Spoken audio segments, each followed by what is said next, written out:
Hello, it's good to take the time and the opportunity just to give a brief update, particularly on the development of our health regions. I'm talking to you at the start of October and right throughout this month.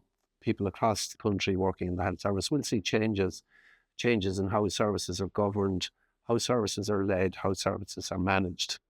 That of itself, of course, is not the end. The end result is how quickly we can deliver services to the public, how quickly they can access those same services and the quality of outcome from those services. But it is nonetheless an important month. It's an important milestone as the regions formally commence. Last March, we appointed 6 regional executive officers who have been very busy, not just leading and managing over the last 6 months, but more importantly, developing local structures, developing and reusing and reworking different management posts to fit the next phase of the HSE. Great work has gone on in the centre also.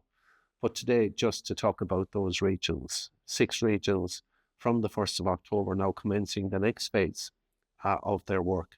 Each region has a number of integrated health areas, and between now and next March, each region will populate those integrated health areas. So you'll see the services you work in shaped into a slightly different structure.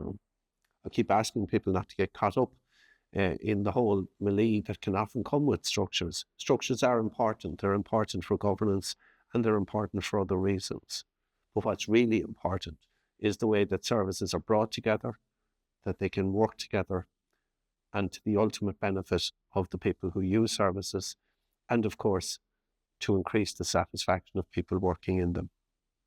Be part of the regions. To those of you based right throughout the country, be part of the regions. Inform yourself on what's happening in your region. Inform yourself on what the regional executive officer is doing to lead the development of services in your area. It's an exciting time to be part of healthcare delivery as we have left behind the pandemic, as we face ever-increasing demand, but also ever-increasing opportunities to respond.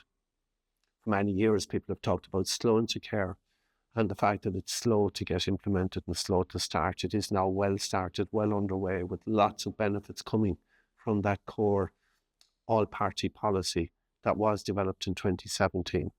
The regions, the bringing together of our hospital and community services and our public health services is a big part of that. I look forward to getting out and about and meeting the different people in the regions again over the coming months, and indeed this week had the pleasure of meeting with the new team led by Kate Killeen-White in Dublin and the Midlands. Be part of the next phase of development of the health service and enjoy the benefits that will come from much more local decision making, much more local influence on how services get shaped into the future. Thank you.